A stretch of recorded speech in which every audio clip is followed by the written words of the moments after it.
Nabila dengan NIM 18112216 dan teman saya Fatia Putri Berliana dengan NIM 18112185 akan menjelaskan tentang apa itu demokrasi. Apa sih demokrasi itu? Jadi demokrasi berasal dari bahasa Yunani yaitu demos dan kratos. Demos berarti rakyat dan kratos berarti pemerintahan. Jadi, pengertian demokrasi adalah pemerintahan yang diselenggarakan dari rakyat, untuk rakyat, dan oleh rakyat. Sejarah singkat demokrasi di Indonesia berawal dari dilantiknya Soekarno-Hatta sebagai presiden dan wakil presiden pada tanggal 18 Agustus 1945. Pada saat itu, pemerintahan Indonesia belum menganut sistem apa yang akan dianut oleh negara Indonesia.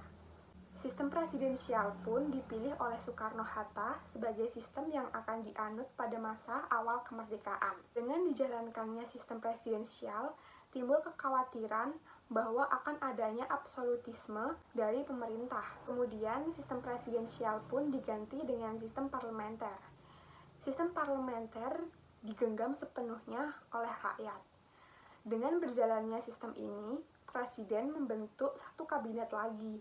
Namun, kabinet ini tidak berjalan lama. Berbagai perjanjian dilakukan untuk menengahi konflik antara Indonesia dan Belanda. Hingga pada akhirnya, Perserikatan Bangsa-Bangsa turun tangan untuk menengahi konflik antara kedua negara tersebut dengan mengadakan konferensi meja bundar. Salah satu hasil dari konferensi meja bundar adalah kembalinya kedaulatan seutuhnya di tangan Indonesia setelah Belanda yang masih berusaha untuk menguasai kembali negara yang pernah dijajahnya itu. Tentu saja, konferensi meja bundar ini dianggap sebagai momentum yang penting bagi sejarah Indonesia. Dengan koneksi langsung ke kerajaan Belanda yang dimiliki Indonesia, Indonesia merubah namanya menjadi Republik Indonesia Serikat. Sistem yang dijalankan selama RIS memang membuat posisi Indonesia menjadi lemah. Pada tanggal 15 Agustus 1950, usulan untuk kembali menjadi republik diterima oleh Presiden RIS yaitu Soekarno.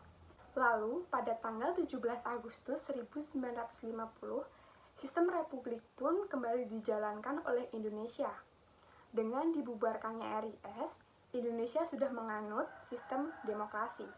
Namun, demokrasi yang dianut pertama kali di Indonesia adalah demokrasi liberal.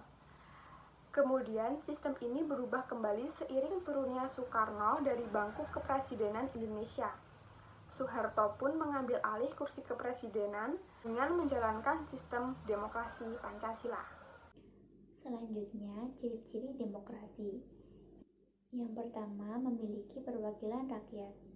Di Indonesia memiliki lembaga legislatif bernama Dewan Perwakilan Rakyat atau DPR yang telah dipilih melalui pemilihan umum. Yang kedua, keputusan berlandaskan aspirasi dan kepentingan warga negara. Seluruh keputusan yang ditetapkan oleh pemerintah berlandaskan aspirasi dan kepentingan warga negaranya, dan bukan semata-mata demi kepentingan pribadi atau kepentingan kelompok belaka. Yang ketiga, menerapkan ciri konstitusional. Hal ini berkaitan dengan kehendak, kepentingan, atau kekuasaan rakyat, di mana hal tersebut juga tercantum dalam penetapan hukum atau undang-undang dasar. Hukum yang tercipta pun harus diterapkan dengan seadil-adilnya. Yang keempat, menyelenggarakan pemilihan umum. Pesta rakyat harus digelar secara berkala agar kemudian terpilih perwakilan atau pemimpin yang akan meneruskan roda pemerintahan. Yang kelima, terdapat sistem partai.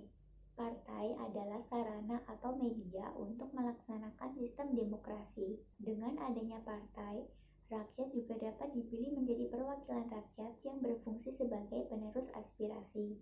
Tujuannya agar pemerintah dapat mewujudkan keinginan rakyat. Yang selanjutnya ada tujuan demokrasi. Secara umum, tujuan demokrasi adalah menciptakan kehidupan masyarakat yang sejahtera, adil, dan makmur, dengan konsep mengedepankan kejujuran, keadilan, dan keterbukaan. Tujuan demokrasi yang pertama adalah kebebasan berpendapat. Tujuan demokrasi adalah memberikan kebebasan dalam berpendapat atau berekspresi. Hal ini menjadi hal yang fundamental dalam negara demokrasi. Yang kedua, menciptakan keamanan dan ketertiban. Secara umum, demokrasi menciptakan keamanan, ketertiban, dan kesejahteraan masyarakat. Yang ketiga, mendorong masyarakat agar aktif dalam pemerintahan. Demokrasi mengedepankan kedaulatan rakyat, sehingga rakyat akan dilibatkan dalam setiap proses pemerintahan. Yang keempat, membatasi kekuasaan pemerintahan.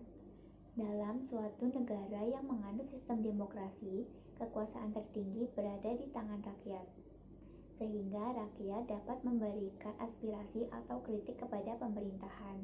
Dengan demokrasi diharapkan akan menciptakan pemerintahan yang bertanggung jawab, di mana hanya ditugaskan sebagai wakil rakyat yang ditugasi untuk merangkum semua kebutuhan rakyat. Selanjutnya ada bentuk-bentuk demokrasi. Yang pertama, demokrasi langsung. Sistem demokrasi yang pengambilan keputusannya diambil secara langsung oleh tiap warga negara tanpa diwakilkan oleh siapapun. Yang kedua, demokrasi tidak langsung. Demokrasi di mana rakyatnya menyampaikan kehendaknya melalui DPR. Sekian presentasi dari kelompok kami, kurang dan lebihnya kami mohon maaf. Wassalamualaikum warahmatullahi wabarakatuh.